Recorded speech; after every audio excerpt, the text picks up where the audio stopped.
নমস্কার, আবারও একটি নতুন ভিডিওতে আপনাদের সকলকে স্বাগত জানাই। বন্ধুরা, গত পরশু দিনকে আমাদের রাজ্যের শিক্ষামন্ত্রী যে সাংবাদিক বৈঠক করেছেন এবং সেখানে গ্রুপ সি এবং গ্রুপ ডি নিয়োগ সংক্রান্ত যে বিষয়টি সাংবাদিকদের সঙ্গে আলোচনা করেছেন, সেই বিষয়টির সঠিক যে বিশ্লেষণ সেটা আমরা করতে চলেছি এই ভিডিওর মাধ্যমে।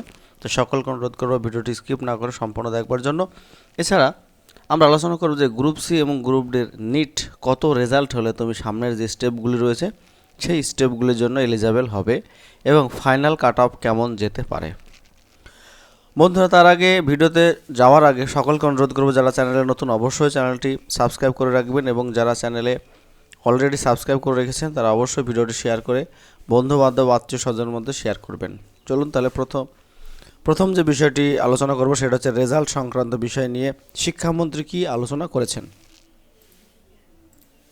বন্ধুরা, শিক্ষামন্ত্রী রিসেন্টলি অর্থাৎ গত পরশুদিন একটা সাংবাদিক বৈঠক করেছেন এবং সেখানে 9, 10, 11, 12 এবং সিডি রিলেটেড বিষয় নিয়ে কিন্তু বেশিরভাগ কোশ্চেনের উত্তর দিয়েছেন।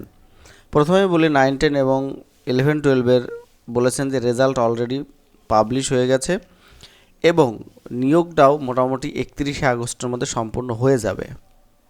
এই কথাটা উনি কিন্তু স্পষ্ট বলেছেন এবং উনি বলছেন যে সুপ্রিম কোর্টের যে নির্দেশ দিয়েছে 31শে আগস্ট সেই নিয়মটা কিন্তু লঙ্ঘন করবে না রাজ্য সরকার।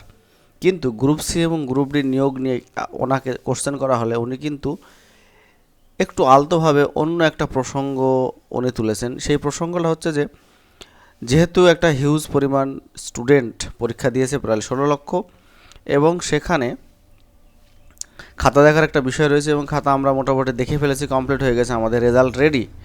কিন্তু বিভিন্ন কারণের জন্য আমরা রেজাল্ট পাবলিশ করতে পারছি না।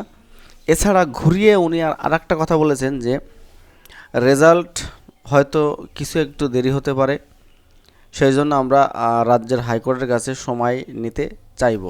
এই কথাটাও কিন্তু উনি বলেছেন। অর্থাৎ এইখানে একটা স্পষ্ট জিনিস আমরা বুঝতে পারছি যে গ্রুপ সি এবং গ্রুপ ডি রেজাল্ট নিয়ে কিন্তু তালবাহানা চলছে। এটা কি হবে সেটা কিন্তু আমরা জানি না, কিন্তু 9, 10, 11, 12 নিয়োগ হয়ে যাবে 31 আগস্টের মধ্যে, এটা কিন্তু কনফার্ম। কিন্তু আমাদের যে মেন যে ইস্যু, যে মেন বিষয়, যে দীর্ঘদিন কিন্তু যারা 16 সালের যোগ্য ক্যান্ডিডেট রয়েছে তারা কিন্তু বেতন পাচ্ছে না, বেতন ছাড়া তারা কিন্তু চলছে, তারা কিন্তু দীর্ঘ অপেক্ষা করছে। কারণ আমরা মার্চ মাসে পরীক্ষা দিয়েছি, আগস্ট মাস চলে এসেছে, প্রায় 5 মাস হয়ে গেল, দীর্ঘ সময় ওঠাপড়া চলেছে, নতুন সরকার এসেছে, কিন্তু সঠিক যে সিদ্ধান্ত, সঠিক যে সুরাহা সেটা কিন্তু এখনও আমরা পাইনি। আশা করব সামনের দিনগুলোতে অবশ্যই পাবো। এবং রাজ্যের যে শিক্ষামন্ত্রী উনি কিন্তু পরিষ্কার বলতে চেয়েছেন, একটু আড়াল করেই গ্রুপ সি গ্রুপ ডি নিয়ে, যে আমরা কিন্তু সম্পূর্ণ করতে পারবো না, এটা কিন্তু সরাসরি বলেননি, কিন্তু ওনার কথা থেকে আমরা বুঝতে পেরেছি যে উনি কিন্তু এই কথাটা বলতে চেয়েছেন যে আমরা সম্পূর্ণ করতে পারবো না, আমাদের কিছু সময় নিতে হবে। কিছু বলতে অর্থাৎ সরকারের কিছু বুঝতে হবে কতদিন লাগে, মোটামুটি ধরে নিতে হবে ডিসেম্বর লাগবে। ডিসেম্বর আগে কিন্তু কোনোরকমভাবেই সম্পূর্ণ করতে পারবে না গ্রুপ সি এবং গ্রুপ ডি এর, কারণ গ্রুপ সি এবং গ্রুপ ডিতে সীমাহীন দুর্নীতি হয়েছে এবং সেখানেও সীমাহীন স্টুডেন্টরা পরীক্ষা দিয়েছে, সেখান থেকে ঝাড়াই বাছাই করা সত্যি অসাধ্য ব্যাপার, কিন্তু চেষ্টা করলে সব কিছুই পাওয়া যায়।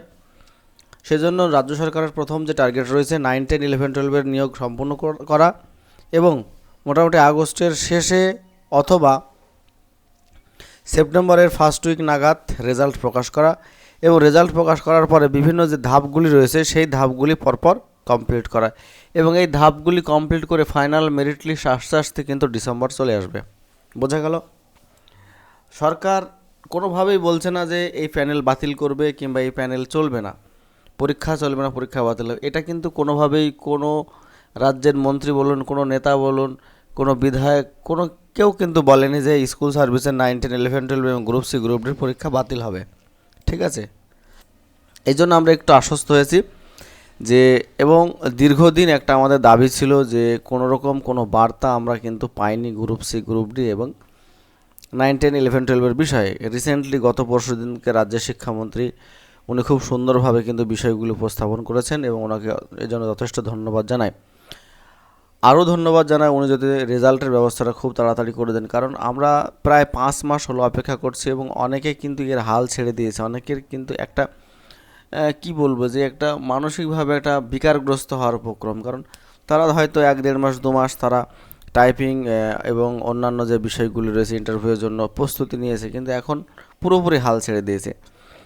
এই যে বিষয়গুলি আসছে, এই বিষয়গুলি কেন আসবে, এগুলো সরকারকে অবশ্যই নজর দেওয়া উচিত। এবং আমি চাইবো যে সামনের যে দিনগুলি আসছে অবশ্যই group C group D candidate যারা রয়েছে তারা ভালোভাবে প্রিপারেশন নাও সামনের যে বিষয়গুলি রয়েছে। এবং আমি প্রত্যেকটা ভিডিওতে বলেছি যারা গ্রুপ সিতে 45 স্কোর করেছে এবং গ্রুপ ডিতে 33+ স্কোর করেছে অবশ্যই ডাক পাবে। নতুন সরকার এসেছে, নতুন ভাবনা চিন্তা রয়েছে তাদের এবং একটা স্বচ্ছ নিয়োগের একটা চিন্তাভাবনা তাদের মধ্যে কিন্তু রয়েছে। আশা রাখছি আমাদের আগামী দিনগুলো সুস্থ সুগম হবে এবং সুস্থভাবে নিয়োগ সম্পন্ন হবে, কিন্তু 31শে আগস্টের মধ্যে কোনোভাবেই গ্রুপ সি গ্রুপ ডি নিয়োগ সম্পূর্ণ হবে না। এটা কিন্তু উনি বোঝানোর চেষ্টা করেছেন অনেকবার অনেকভাবে। 9, 10, 11, 12 নিয়োগ হয়ে যাবে, কিন্তু গ্রুপ সি গ্রুপ ডি নিয়োগ হবে না। এটা কিন্তু আগস্টের শেষ সপ্তাহ অথবা সেপ্টেম্বরের প্রথম দিকে প্রকাশিত হবে রেজাল্ট, এবং রেজাল্টের পরে পরপর যে ধাপগুলি সেইগুলো কিন্তু কমপ্লিট করবে সরকার এবং সেটা স্বচ্ছতার সঙ্গে করবে, এটা আমাদের বিশ্বাস। ধন্যবাদ সকলকে ভিডিওটি দেখবার জন্য। ভিডিওটি যদি ভালো লাগে অবশ্যই একটা লাইক শেয়ার কমেন্ট করবেন, আর চ্যানেলে নতুন হলে অবশ্যই চ্যানেলটি সাবস্ক্রাইব করে রাখবেন। আজকের মতো আসছে।